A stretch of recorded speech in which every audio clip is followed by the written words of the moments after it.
Meu nome é David Callahan. Tenho 43 anos, trabalho como gerente financeiro numa firma no centro de Chicago e por 15 anos acreditei que tinha construído exatamente a vida que queria.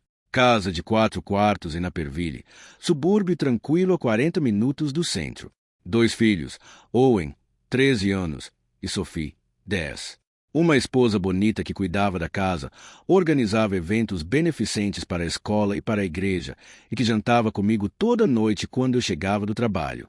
Meu nome é David Callahan e eu era um idiota, mas vou contar a história desde o começo, porque ela não começa com a gaveta do quarto.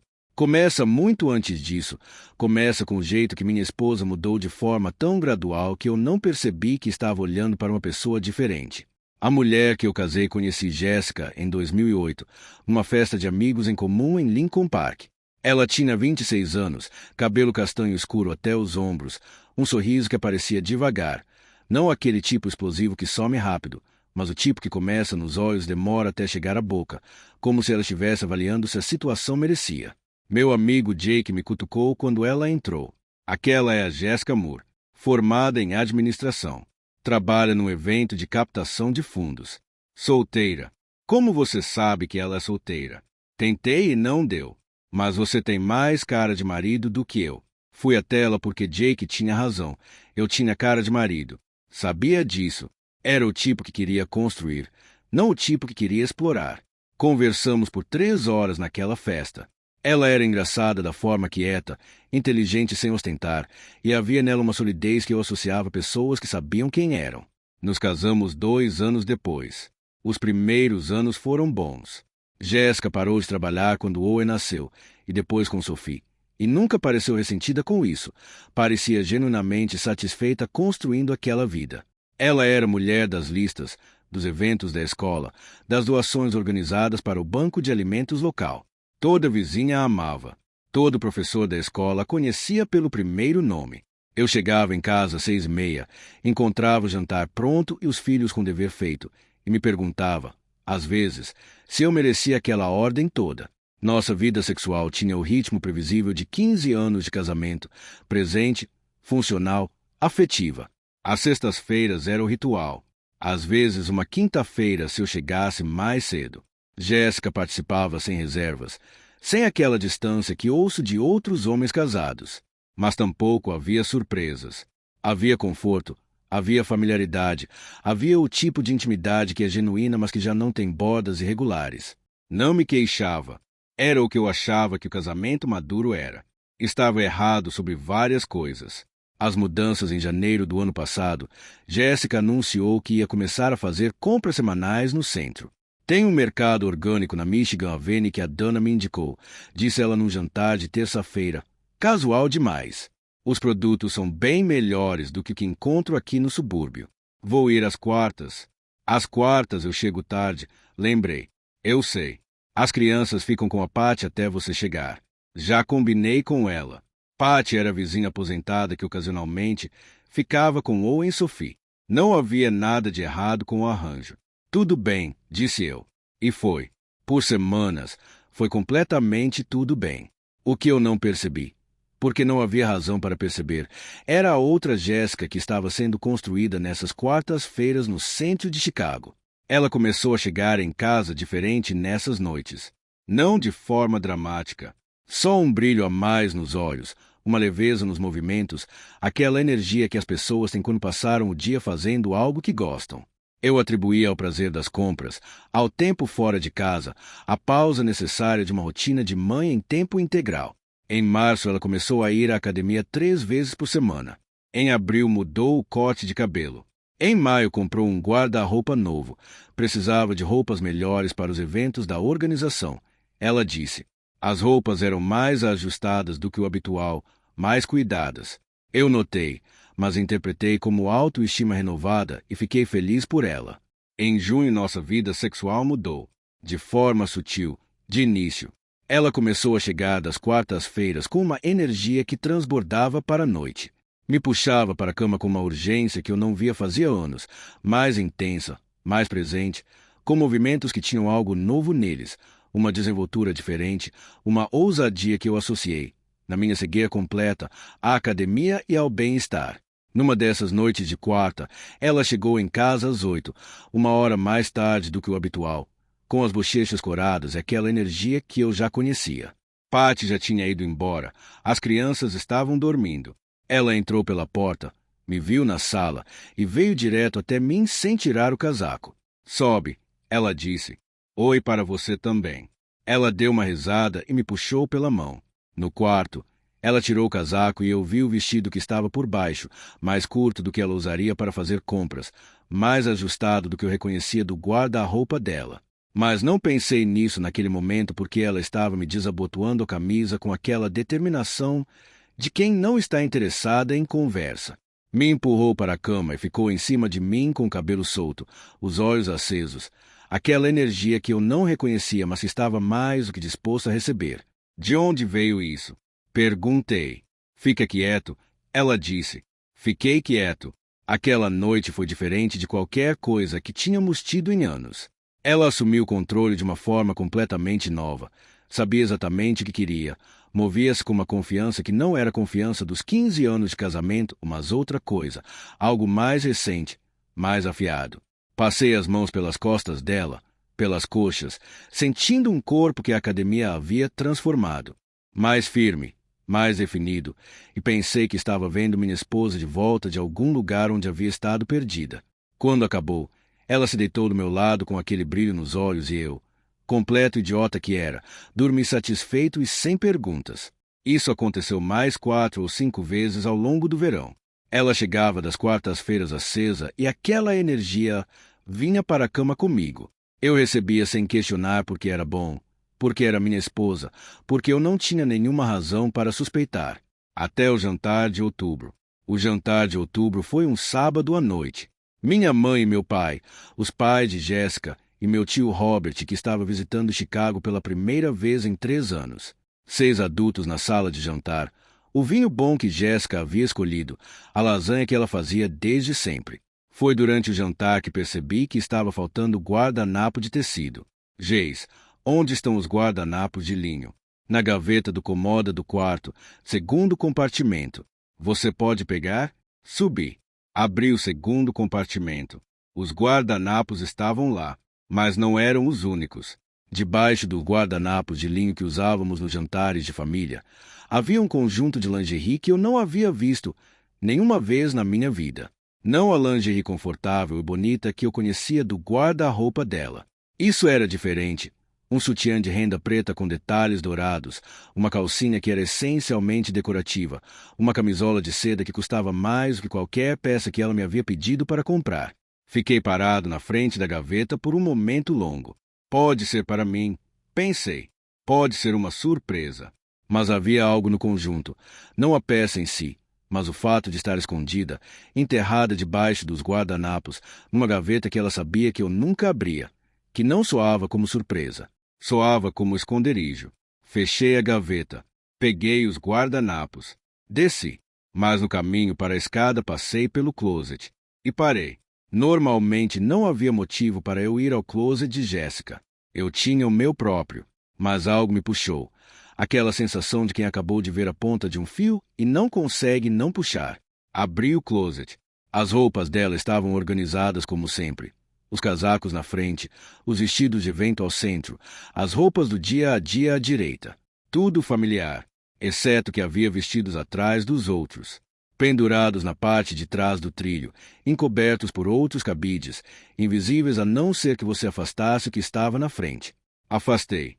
3 vestidos que eu nunca havia visto, mais curtos do que qualquer coisa que ela usaria para um jantar, mais ajustados do que ela usaria para um evento da escola. O tipo de roupa que você usa quando quer ser olhada, quando quer que alguém específico te olhe. Voltei para a escada com os guardanapos na mão. Sentei à mesa. Sorri para minha mãe, para o pai de Jéssica, para meu tio Robert, e passei o resto do jantar completamente em silêncio interno, enquanto a voz da minha esposa e das vozes dos nossos pais enchiam a sala de estar como qualquer jantar de família normal. O detetive na segunda-feira de manhã. Quando Jéssica foi à academia e as crianças foram para a escola, liguei para uma empresa de investigação particular que um colega de trabalho havia mencionado uma vez numa conversa sobre um processo de divórcio corporativo. Marcus Webb, 20 anos de experiência. Discreto. Nos encontramos no meu escritório no centro na hora do almoço. Expliquei o que havia encontrado. Ele me ouviu sem expressão, fez perguntas específicas, rotina dela, dias e horários, locais frequentados, nome completo, e depois disse: me dê 2 semanas. Quanto vai custar? Dependendo do que precisar documentar, entre 3 e 5 mil dólares. Pode começar essa semana.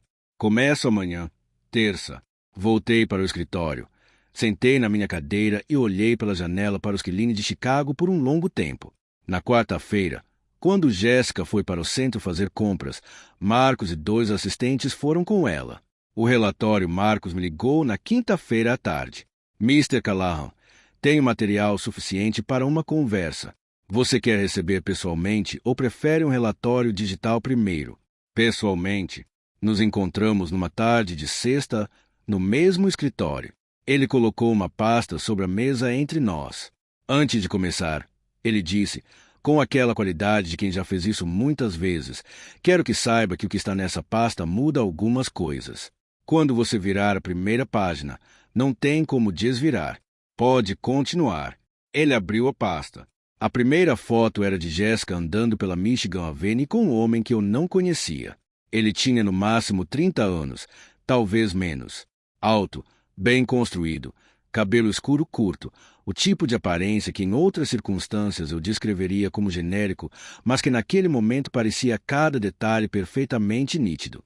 O nome dele é Tyler Marsh, disse Marcos. 31 anos. Se apresenta como consultor de investimentos, mas não encontramos registro de licença ou empresa registrada. Ele trabalha ao centro da cidade e tem um padrão consistente de relacionamentos com mulheres mais velhas, geralmente casadas com condição financeira. Olhei para a foto. Tyler Marsh, 31 anos. Quantas mulheres? Que conseguimos identificar com certeza. 4 além da sua esposa. 2 são casadas. Uma é divorciada com herança considerável. Uma é viúva. Virei a próxima página. Jéssica e Tyler numa mesa de restaurante.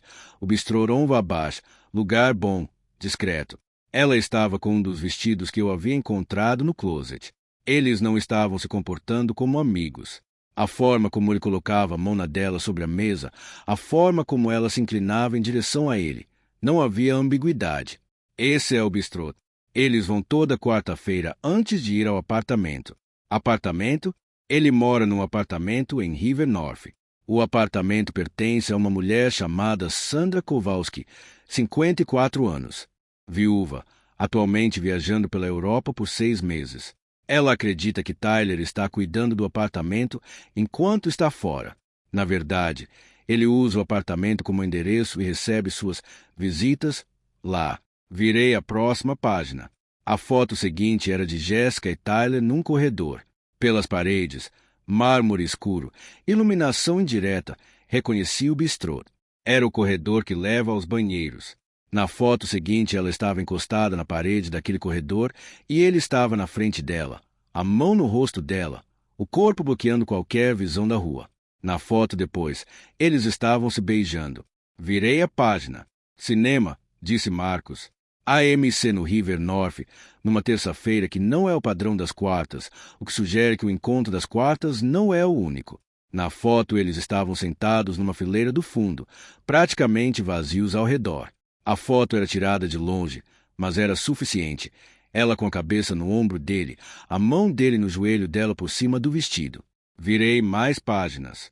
Eles no lobby de um hotel no Loop. Eles entrando num restaurante japonês em Viquer Park. Eles num parque ao longo do lago Michigan numa tarde de setembro. Ela com um café. Ele com o braço em volta dos ombros dela. Os dois olhando para o lago como qualquer casal normal de Chicago numa tarde de outono. Fechei a pasta.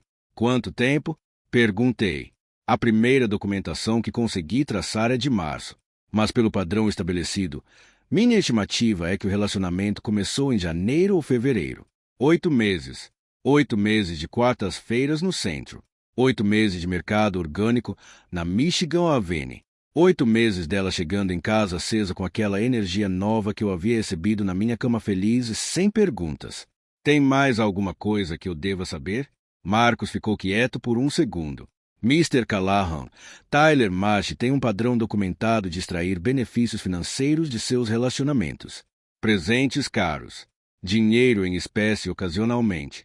Em pelo menos 2 casos anteriores, as mulheres envolvidas fizeram transferências que elas próprias não conseguiram explicar claramente depois. Você notou algum movimento em comum nas contas do casal? Fui para casa, abri o laptop e passei 2 horas verificando contas. Jéssica tinha uma conta corrente própria para as despesas domésticas para a qual eu transferia um valor mensal fixo. Nos últimos 6 meses, os saques em dinheiro haviam aumentado consideravelmente. Não o suficiente para disparar nenhum alarme por si só, mas suficiente, somados, para chegar a um número que me fez sentar e ficar olhando para a tela por um bom tempo. Calculei o total. Quase $12.000 em 6 meses. $12.000 do dinheiro do casal que havia ido para Tyler Marsh. Como Jéssica conheceu Tyler, reconstruí a história a partir do relatório de Marcos, mais tarde, das próprias palavras de Jéssica quando finalmente conversamos. Em janeiro, ela havia ido ao centro pela primeira vez para uma reunião da organização beneficente que coordenava. Tyler Marsh estava no mesmo café onde ela esperou pelo Uber depois da reunião.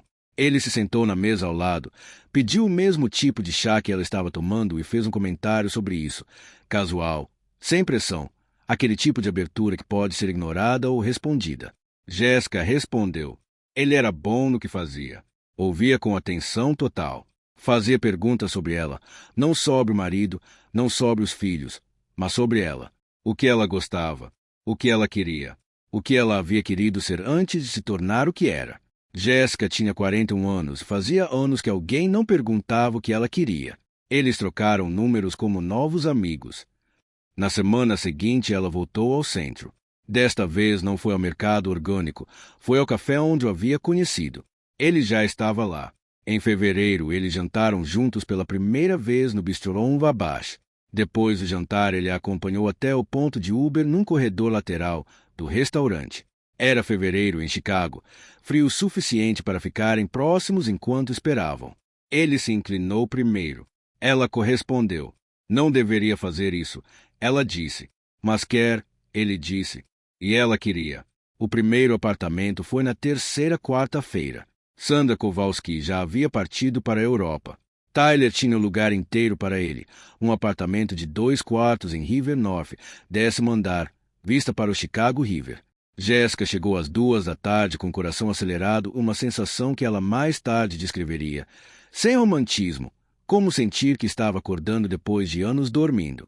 Ele abriu a porta, deixou que ela entrasse, olhou para ela por um momento longo antes de dizer qualquer coisa. Você está linda, ele disse. Você me disse isso por mensagem esta manhã. Por mensagem eu não podia ver direito. Ela deu uma risada nervosa. Ele veio até ela, passou a mão pelo cabelo dela devagar, e quando beijou desta vez não havia corredor frio de restaurante. Havia um apartamento aquecido, música baixa, a tarde inteira pela frente.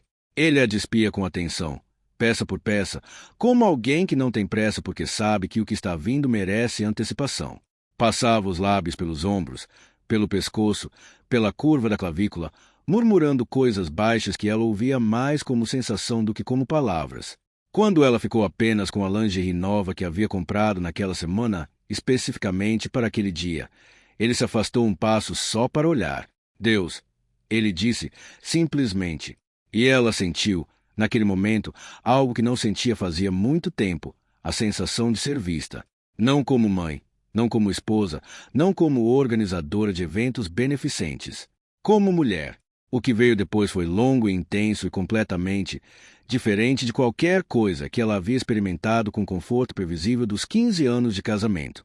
Tyler era um homem que havia aprendido a usar o tempo como ferramenta. Sabia quando acelerar e quando parar completamente. Sabia como construir. Tensão até o ponto em que ela própria puxava ele de volta. Sabia onde tocar e por quanto tempo. Ela saiu daquele apartamento às 5:30 da tarde com o cabelo refeito e uma sensação que ficou com ela durante dias. E voltou na semana seguinte. E na seguinte. Por 8 meses. Toda quarta-feira, Jessica Callahan fazia a rota de Naperville para Chicago, trocava de roupa no banheiro de um café perto do apartamento de Tyler e passava 2 ou 3 horas naquele 10º andar com vista para o rio antes de voltar para casa em tempo de buscar as crianças na pátio ou me receber quando eu chegava do trabalho. No bistrô Tom Wabash, onde eles jantavam antes ou depois, ele a chamava pelo nome com aquela entonação específica que ela havia aprendido a reconhecer, aquela forma de dizer Jéssica que carregava uma promessa por baixo. No corredor escuro do restaurante, entre o jantar e o Uber, ele a empurrava levemente contra a parede de mármore e a beijava com aquela intensidade calculada, as mãos no rosto dela, o corpo bloqueando qualquer visão do resto do restaurante. No cinema, nas fileiras do fundo às terças, quando o programa era diferente, ela ficava com a cabeça no ombro dele e a mão dele percorria devagar o joelho dela por cima do vestido, descendo lentamente pela coxa, e ela ficava muito quieta e muito presente ao mesmo tempo. Ela acreditava que ele a amava. Ele havia dito isso, numa tarde de setembro, no apartamento de Sandra Kowalski, enquanto a luz do fim de tarde entrava pela janela e ela estava com a cabeça no peito dele. Você sabe que eu te amo, ele disse. Tyler, é verdade. Ela ficou quieta por um momento. Isso complica muita coisa. Já era complicado antes de eu dizer. Ela foi para casa naquela tarde e ficou olhando para David jantar sem dizer nada, pensando em como 2 vidas completamente paralelas podiam existir dentro do mesmo corpo.